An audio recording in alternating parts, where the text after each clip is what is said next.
This is Joyful, Happiness Movement and Podcast. I discover the science behind happiness and well-being, and through sharing stories, I am searching for the secrets to a happier life. You can find two types of episodes on our platforms, guest series and solo episodes.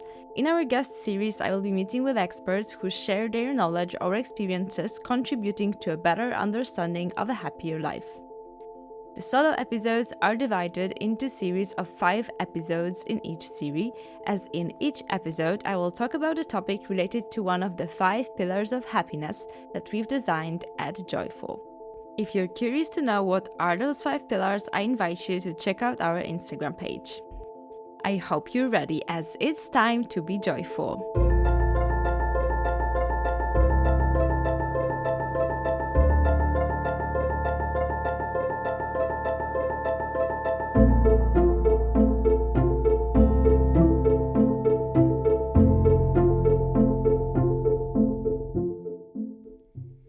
Gratitude.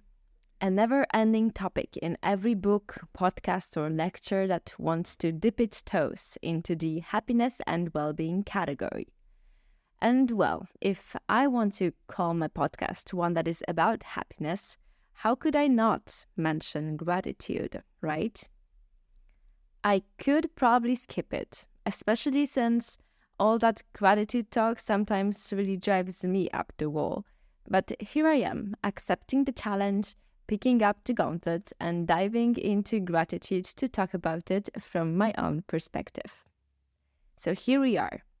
I am preparing this episode for you, and let's be real, for myself, about why it is so hard to appreciate what we have, and about those super annoying phrases like, you should be grateful, just look at people who are dying in wars or those who've lost everything in natural disasters. You're so lucky in comparison to them, so why are you constantly unsatisfied? If you clicked on this episode, you are probably hoping to figure out how to appreciate the little things around you and maybe learn to enjoy them, feeling the expectations of your relatives and actually appreciating what you have. Maybe you want to be like the Danes, sitting in their cozy hygge cafes, wrapped in the warm hues of the cozy cafe interiors, breathe in the smell of freshly brewed coffee and flaky plum pastries, peacefully reading your favorite book or sampling 10 different kinds of chocolate with your significant other, enjoying those little moments of your life. But unfortunately, a scenario much more familiar to you is the one where you're drinking a fast coffee at Starbucks between meetings or classes, getting mad because not only did you wait forever, but the barista handed you a cold, watered-down mess that you're not sure if you should drink or pour down the nearest sewer gate. But hey, you're here, so you must at least be thinking about trying to manufacture a more grateful or happy approach towards life. So let's talk more about gratitude, why it's important, and how to start paying more attention to the good stuff so you can actually enjoy your days. Can we find a way to be thankful for that cold Starbucks coffee, or at least make sure that it doesn't ruin our entire day? Gratitude seems like such a beige or bland emotion as compared to the fiery red of anger, desire, or that electric joy that lights up your whole day. Gratitude feels passive, weak. And yet, psychologists and well-being experts are singing its praises. Gratitude is the new superpower of emotional wellness. One of the most famous researchers studying gratitude is a guy called Robert Emmons. He has co-authored numerous studies that show how practicing gratitude can lead to having more positive emotions, fewer complaints about your physical health, and engaging in more acts of kindness. Other researchers also say that gratitude helps us worry less and lowers the risk of depression. But before we get too excited, let's think about what do these studies, which praise and show gratitude as this magnificent superpower, what do they actually mean? When we hear these kinds of findings, it is really worth asking, what is it that what does it mean that people who are more grateful worry less? So what does it mean more grateful, and what does it mean worry less? How was that measured in the study? More grateful as compared to who? These are the questions you should be asking when you hear about experimental psychology studies. It is worth remembering that in science we always work with just a small sample of behavior. In the case of these gratitude studies, we could imagine that, for instance, people did a chosen gratitude intervention and then scored lower on some kind of worry test they took before and after the exercise. And so on this basis, the researchers draw conclusions that when they compared the two groups, the group which took part in this gratitude intervention showed to worry less as compared to the other group. Of course, this is a very simplified version, and every study has its own methods that, well, if you want, you can look into if there is a study that you really find that really sparked up your interest. But yeah, lots of gratitude research would probably follow a similar format. So you have participants who are split into groups. One group does some kind of gratitude intervention, like journaling about what they're grateful for or doing some kind of visualizations.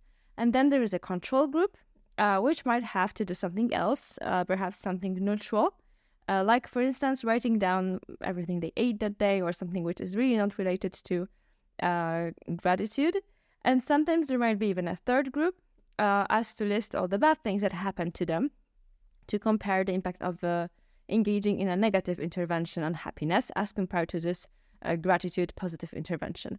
You could also imagine that there would be a group that that also engages in positive intervention, but other than gratitude. So maybe just reminiscing about something positive that happened in their life as a whole, but not necessarily related to the feeling of gratitude.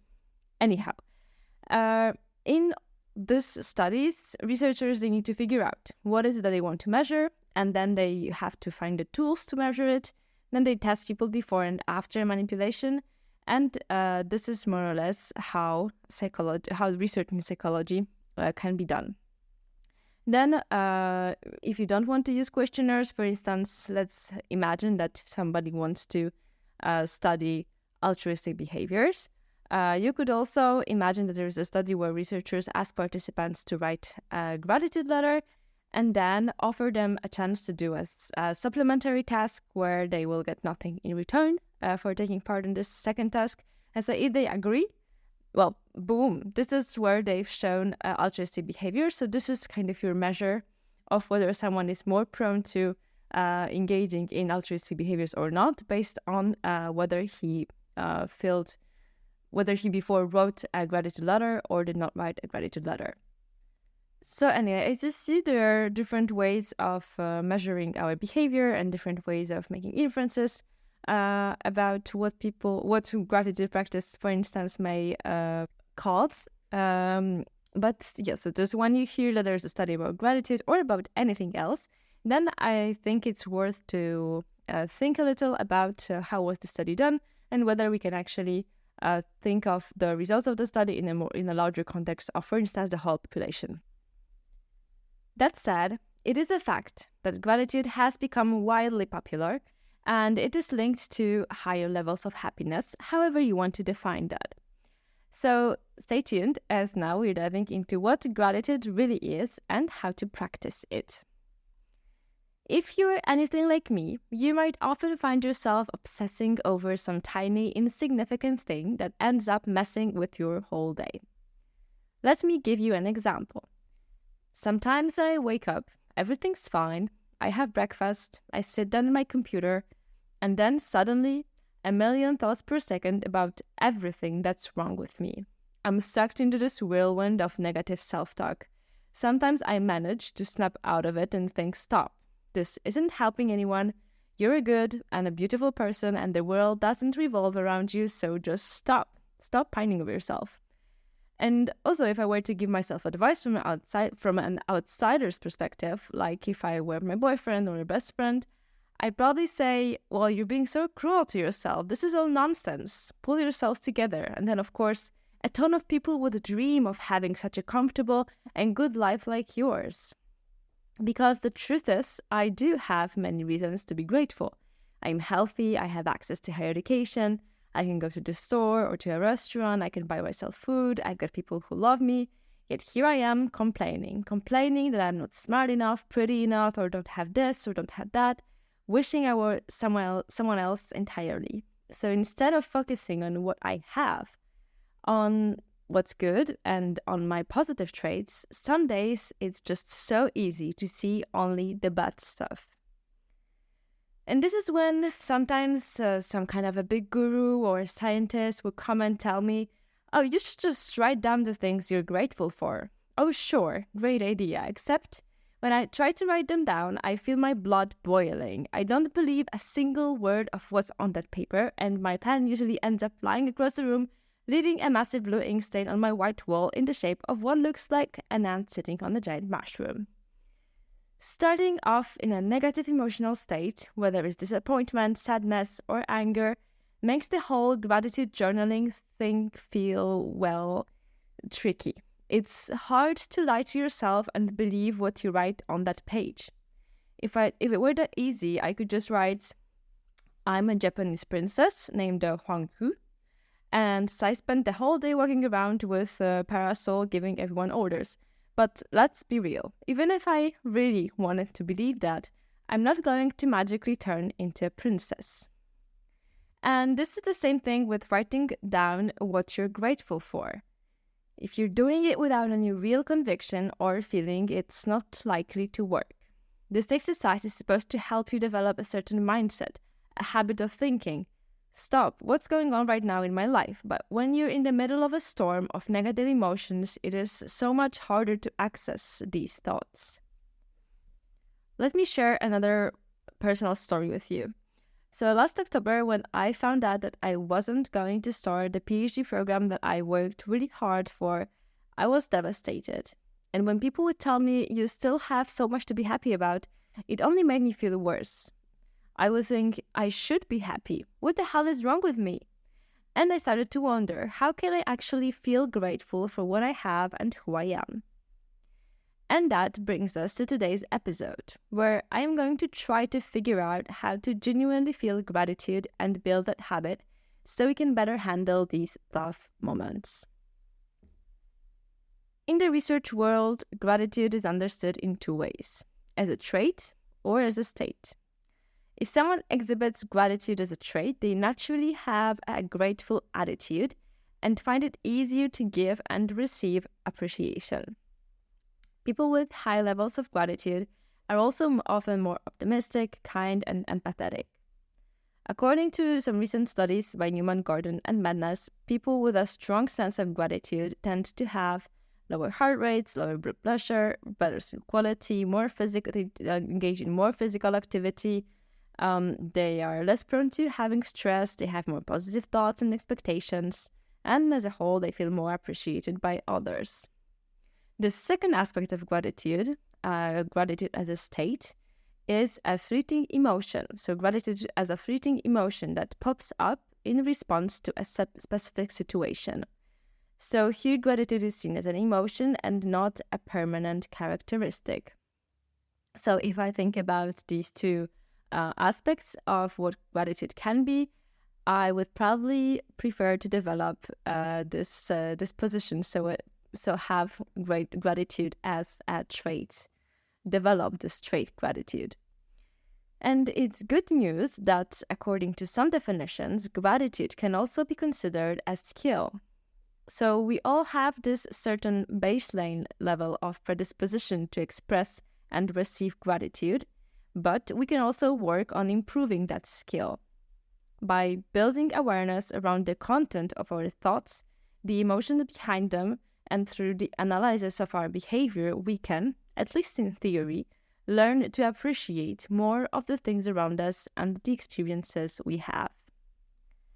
To make it easier, I believe that it's especially helpful to first figure out what gratitude feels like to you. For me, whenever someone would mention gratitude, I was like, okay, so yeah, I'm trying to feel it, but I can't, I'm thinking about the good things that happened to me today, but I just can't really map this feeling of gratitude inside me. And I was not sure what was all the hype about, so to speak. And then while I was preparing this episode, I experienced this unexpected moment of overwhelming gratitude. Someone offered help. Yeah, someone offered to help me with something. It was a person that I didn't know very well, and when they did it, I felt this incredible wave of warmth wash over me. It was an incredible feeling of joy, radiance, and light. And I believe that this was gratitude in its purest form. And I have experienced it before, of course, but I think I've never really paid attention to how it felt, or I've never maybe made the effort to label this feeling in my mind. So in that very moment, I made this mental note of what gratitude feels like to me.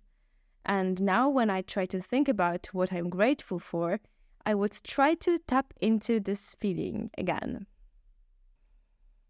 Once you figure out what gratitude feels like to you and how you experience it, we can start talking about the science-backed methods for practice. Positive psychologists put together a list of different gratitude practices you can try for yourself and see if they bring you any effects. I, for instance, already mentioned gratitude lists, which are also sometimes called counting blessings, but that is just one of the many techniques out there. There is a guidebook created by Summer Allen, to which I will link in the description of this show. And in this guidebook, the author created a list of most common types of gratitude interventions studied so far. And I would like to bring them now to you, so enumerate them and explain more or less what they are all about. So, if your mind has wandered a bit, now it's time to snap back, as you might just find one of these methods useful for yourself. So the first, gratitude journals. It is a practice which involves, so this is the gratitude journal / counting blessings. It's a practice which involves writing down a couple of things that you're grateful for. So, I don't know, it can be in the morning or it can be in the evening, where you would grab a piece of paper or maybe write it down in your phone and you think about the good things that happened to you today, or maybe if you do it once a week, then the good things that happened to you during the week. You write them down, and ideally you also reflect and feel this gratitude related to whatever it is that has happened. The next intervention is called 3 Good Things. So this is where you write down the things that happened to you, so good things that happened to you, the things that you're grateful for, and you also think about the cause of these things. The next one is called mental subtraction. So this is where you would imagine what your life would be like if a positive event had not occurred. So for instance, you imagine what your life would have been like if you did not get your dream job, and ideally, well, this other scenario is worse than the scenario that you're currently in. And so you think about, oh, I'm so lucky, that things turned out the way they did, because if not, then I would be wherever I would be. Also, you could think, you also could apply this, for instance, thinking about your partner with which you're happy. So you can imagine what your life would be like if you weren't with your partner. And for instance, it would turn out that it would be lousy. So this is more or less the technique. I believe that it also has some disadvantages because, well, I think you imagine, like, it's very often difficult to imagine what your life would be like if a positive event would not have happened, because there is just like an infinite number of possibilities what could have happened, and you never know which of the scenarios would be the best. So I don't know, for my own head, this is just, maybe it would not be a very effective technique, but you can try it out. Anyway, the next one is gratitude letters or gratitude visits. This is an intervention where you write a gratitude letter to someone, and then either you give the letter to this person or not. So just the act of writing the letter can bring you some positive effects where you actually feel the gratitude, but you can also then go to the person to which you're writing this letter, and if she or he reads the letter, then you would probably also get some additional boost. Well, I think it would be probably very nice as an experience. also difficult. So this is probably why it's not always the case that you can also bring that letter to the person you would like to. But yeah, if you can, then nice. If not, it can also work. The next intervention is called death reflection, as thinking about dying also seems to enhance our gratitude, as crazy as it seems. Imagining that you could be dead or dying seems to remind us that we should be happy to be present and alive on our wonderful planet Earth. And finally, the last intervention that Summer mentions is experiential consumption, which is about buying experiences and not things. Studies show that people seem to experience more gratitude following a purchase of an experience than a purchase of a material good. And you can find a little bit more about that in a previous episode of the podcast, Becoming Joyful, where I talk also about that. So about the fact that buying things is just a temporary boost for happiness, and that in the end we end up very fast at the same level of happiness we were before, or even sometimes on a lower level, because we're constantly looking for something to make us happier and happier. We buy stuff and it does not bring the expected results. So yeah, if you want to know more about that, well, I will talk a little bit more in the next part of the episode. And if not, then I invite you to listen to Becoming Joyful.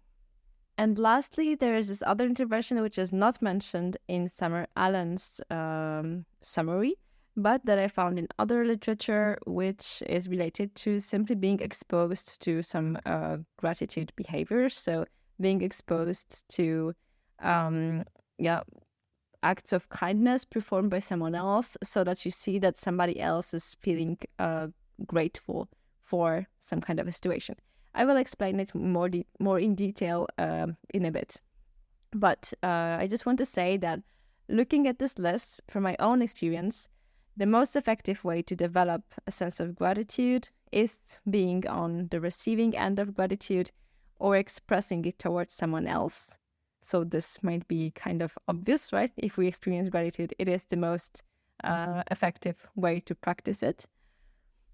Because it activates all these social bonding mechanisms and a whole range of positive emotions and feelings. But also it can be sometimes a little bit tricky, because I know that sometimes it might happen that instead of feeling grateful, we actually feel indebted. So sometimes it is just hard to accept what we receive.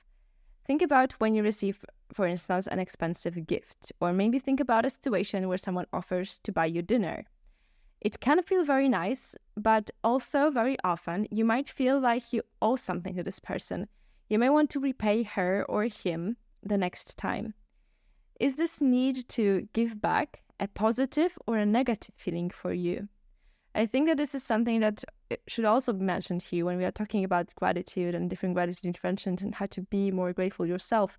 That, so experiencing gratitude is an amazing thing. But at the same time, sometimes in the situations where we should be experiencing gratitude, we may actually experience something maybe more negative, like you think that you don't deserve it, or that you're now owe something to someone. So I just invite you to reflect on that the next time you have an occasion. Just a quick break. If you would like to engage in a small act of kindness yourself, go and follow us on Instagram. It will help us grow and develop this initiative. You can find us under the name Joyful. That's spelled with 10 U's. And if you're feeling particularly generous today, consider rating our podcast on the platform you're using to listen to us. It only takes a few seconds of your time, but it will bring a huge smile to our faces. Enjoy the rest of the show. Anyway, experiencing gratitude may be an effective gratitude intervention, but how to put this into practice? Waiting for someone to do an act of kindness towards us is definitely not a very reliable strategy. It is out of our control, right? Interestingly and fortunately, this effect, so the effect of as if you were actually experiencing gratitude, can also arise in a different setting. It seems that not only we experience gratitude when it's aimed at us, but we can also manufacture a similar feeling when we listen to a story or are witnessing a situation where another human being is acting in a kind way towards somebody else. So when we are witnessing another person's experience gratitude. And this last gratitude practice that I've mentioned to you, which is not in Summer Allen's publication, but still I think is very interesting. So in a study carried out by Simon Schnall and colleagues, participants were asked to watch a video clip of an Oprah Winfrey show, where a guest was telling an uplifting story showing good-heartedness and kind spirit. And it turns out that exposure to these stories, as compared to other, more neutral stories, caused an increase in altruistic behavior in individuals. So the idea is that witnessing acts of kindness helps cultivate gratitude. Now think about those videos that you perhaps sometimes see in your Instagram feed. Well, I do. Perhaps, however, it's just my bubble of people performing acts of kindness for random people on the streets. So there's this one video which really stuck with me. It was an Instagram reel of top league football players standing on the pitch before the game, with little boys standing next to them, all about 10 years old or so. And it was pouring rain, and one of the players took off his jacket and gave it to the boy in front of him because the kids didn't have anything to protect themselves from the rain. And seeing this, the player next to him also did the same, and soon all the players were giving their jackets to the children. And it may sound really, really cheesy when I just talk about like that, but it really did melt my heart that there was this music with it. And yeah, I believe that this is kind of the warm, fuzzy feeling that researchers talk about when we see, this is this kind of feeling that we have, that researchers say we do, when we witness someone perform an altruistic act of kindness for another person. So to sum up, I really enjoyed the last intervention, the gratitude practice that I've enumerated, which is the practice related to witnessing someone else doing something kind for other people. As when it happens, you have this feeling of growth inside you, like a warm feeling inside you. And I believe that if you experience that a lot, then it can make you a more grateful person in your life in general. So, I just shared with you the most common methods for practicing gratitude. Are they really effective? Well, as always, evidence is mixed. The most important thing to remember is that there is no one practice that suits all. What works best for you depends on your personality, life situation, beliefs, and a range of other factors. Interestingly, some recent meta-analyses show that gratitude practices, when compared with other positive interventions like acts of kindness or positive reminiscing, often yield similar effects. So this suggests that positive reflections in general, and not just gratitude, can bring similar results. On the flip side, negative interventions, so overthinking or negative self-talk or focusing on vulnerabilities, will likely lead to negative effects, which is probably not surprising. Okay, so we have these interventions, we can practice, great, but the question remains, why do we have to do this? Why is it difficult to naturally appreciate what we have? To answer this, let's go back for a moment to the "you should be grateful because blah blah" statements. As I've mentioned, this is probably what you might often hear from your friends or relatives whenever you're feeling particularly lousy. Think about people who don't have anything to eat. You should be happy, you're healthy, you have a roof over your head. Of course, these are valid remarks. At the same time, they rarely bring the effect. This is because happiness is relative and subjective. We think, for instance, that a tetraplegic is objectively less happy, but actually the construct of objective happiness does not really exist. A person in objectively difficult circumstances might be the happiest person on earth. Maybe they've just become a parent or have just experienced something beautiful. Meanwhile, someone else in seemingly perfect conditions might be miserable. Maybe they're unsatisfied with their job or relationship.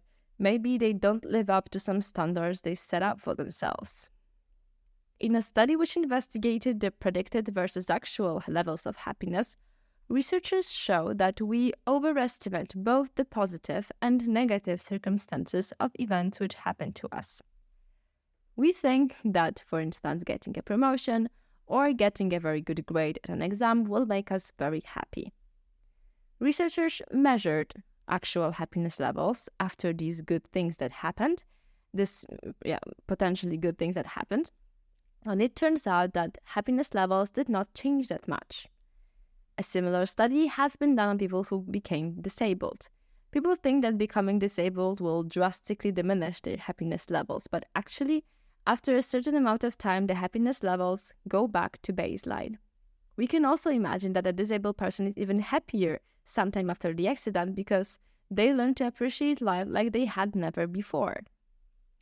So this phenomenon of overestimating the positive and negative effects of certain events or circumstances on our happiness levels is called the hedonic adaptation. And good news, there are ways to combat this.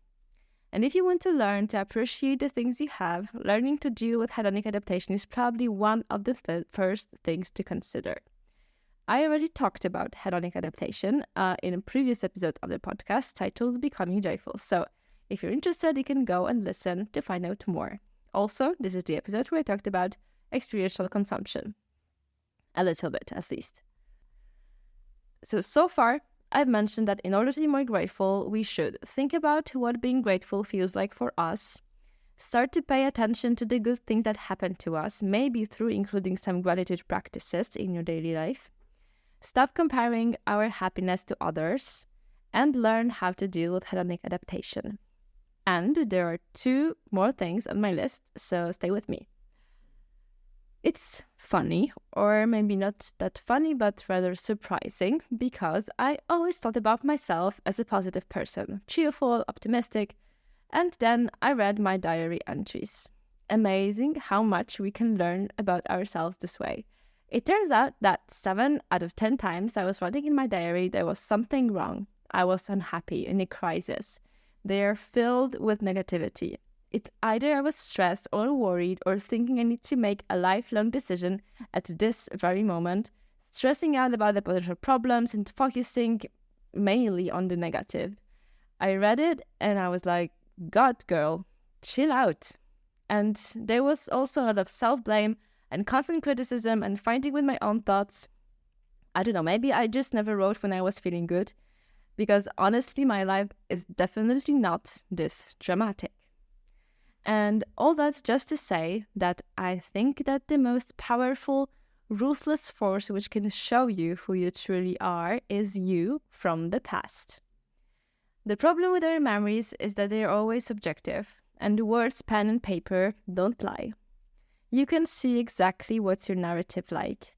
And I discovered through reading my diaries that mine is rather negative. So, no wonder I have problems with developing my gratitude. I guess that looking at our personal narrative can be really useful. I'm not sure about the studies on this topic. I know that there are some studies which show the effect of reminiscing, so evoking positive memories from our past. But about, studying this self-narrative, I'm not sure. You can send me something if you know. But I do encourage you to try it out for yourself. Start to pay more attention to the things that you bring most focus to. Are they positive or negative? And once you start paying attention, perhaps you will be able to steer your thoughts in a more positive direction. And the last thing I wanted to discuss when talking about gratitude is, of course, meditation. And I am currently a very bad example to follow because I neglected my meditation practice a lot. But I believe that meditation is important because it teaches you to step back and distance yourself from the thoughts that you're having. So if, like me, you fail to meditate regularly, I still don't think that this means that you can skip this. Well, even without meditating, you can still try to catch these moments of negativity in your life and then observe and think about what is it that you're currently experiencing. I think that meditation makes it really easier to catch this moment, but I don't think that it means that it's impossible to do it without regular practice. But, correct me if I'm wrong. There are many people who know about meditation more than me, but today I just want to discuss the metta meditation, which is, I think, particularly useful when talking about the gratitude. This is a meditation where we wish well to other people. And when we are in that state of calmness and peacefulness and truly focusing on having warm thoughts, trying to send a positive energy to those we love or to those we don't know, I really felt a real transcendence. It was a feeling similar to this when I was so utterly grateful. And I believe that these two states are very close to each other. And my personal hypothesis is that performing the metta meditation can perhaps also help you learn how to become more grateful. It shows you what it means to be open and welcoming, full of positivity towards life and towards other people. To sum up, in this episode, I talked a lot about how to experience gratitude. I threw in some scientific blah blah about how to get better at it and how to make it come more naturally, perhaps. There are some techniques that might be more or less effective in helping you to develop this habit of feeling grateful, and you can try them out to see if any of them work for you, or maybe all of them, or maybe you will discover some amazing, your own unique practice which helps you feel more grateful in your daily life. Does following these steps guarantee happiness? Well, of course not. But gratitude is an amazing feeling in itself, I think. Like other emotions like joy or excitement. And maybe these moments are all we really have. I will wrap up this episode here. I solemnly promise to try not to get too worked up over the little obstacles in my life. You can let me know in a comment or an email what is your take on gratitude or what your personal journey with it looks like. And as we step into my favorite time of year, I will talk to you soon. And I will see you back soon at Joyful. Cheers!